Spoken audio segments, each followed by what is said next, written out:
ايه؟ ابني متجوز وعنده ابنك متجوز وعنده بنتين 2. ايوه. والمدام بتاعته كل شويه هو بيشتغل شغلانه يعني بسيطه من الساعه 9 الصبح، بيرجع الساعه 11 12 بالليل. مرتبه حوالي 1000 جنيه. مرتب مرات ابنك؟ مرتب ابني 1000 جنيه. مرتب ابنك؟ ايوه. 1000 جنيه. ايوه. مش مكفيين مراته؟ مش مكفين مراته ولا البنتين طبعا. ما هي غلبانه برضه، خلي بالك. لا ما هي مرات ابنك غلبانه، ما هي معاها جوز. لو كل بنت جابت حته بتاعها بعد الفطار راحوا 50 جنيه. ايوه. يبقى عايزين 1000 ونص بس للبنتين بعد الفطار. ايوه. طب هي تعمل لابنك الرز والمكرونه بايه برضه؟ يعني اوعي تطلعي مرات ابنك جبانه وكافره بالله. ابنك مرتبه 1000 جنيه ده يا دوب يجيب بيه توك توك اخر الشهر يوصل بيه لمراته. ده كتر خيرها انها عايشه. شجعيها حاجه، علميها التدبير، وهات العدس وقول لها البصاره نعملها 3 ايام والعدس في يومين ارجوكي. ماشي انا مع حضرتك. انا بديها يعني ربنا يعلم انا بدي زي ما انا شاطره.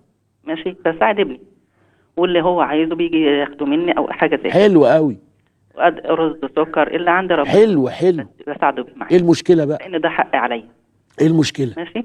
المهم هي غضبانه عند مامتها زهقانه من الفقر. الله يخرب بيته. ماشي. غضبانه الله يخرب بيته الفقر ده. والام والاب مش يعني مش بيقولوا لها لا عيشي او كده او تحملي او شويه او كده، ما فيش.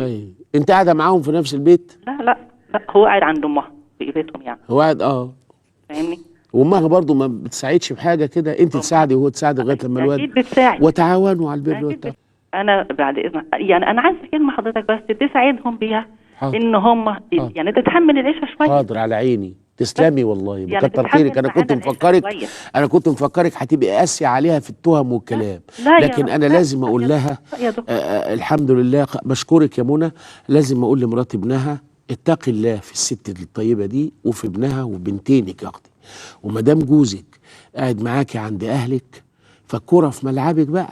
يعني لو انت قاعده عند منى ومنى عماله تلدعك يا بكلمه يا بقرصه يا تنشف ريقك، اديك قاعده عند امك وخدت الواد وامه كمان وراه يا ولدي بكيس سكر وكيس مكرونه. لا يا منى ما تغضبيش يا اختي. لو غضبت هو يروح فين؟ هيروح عند امه؟ مش هيروح عند امه، هيتلقح في الشارع وهيبقى بتاع بانجو الصبح وهيقتل النائب العام الجديد. انا بقولها لك اهو، بقولها للرئيس.